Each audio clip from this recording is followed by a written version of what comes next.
aydın gecede gözledim seni. Ne günlere saldın sen beni cerenem. Yürekten aydarım şu sözleri. Aman ay sözüme benim cerenem. Ay aydın gecede gözledim seni. Ne günlere saldın sen beni cerenem. Yürekten aydarım şu sözleri. Aman ay sözüme benim cerenem. Cerenem, gel cerenem, gel yanıma. Gel cerenem, sen olmasan benim dünyam vardır.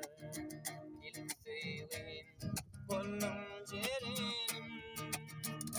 Cerenem, gel cerenem, gel yanıma.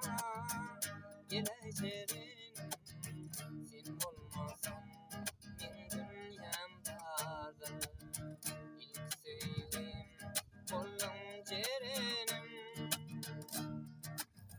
Aytmay sana ayrı yazdım bir vada. Seni kayga meni bolsa attılar oda. Hani ikimiz de solun kuvada.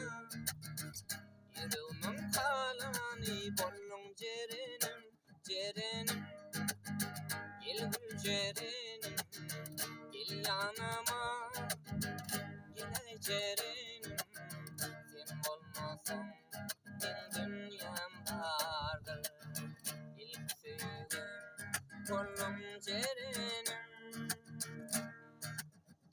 Güllerim elimde men sarılıp sollu. Dikeni yüreğime batırıp kaldım. Aşık olmam sana yüreğin berdi. Yine karıştırma geleceğim.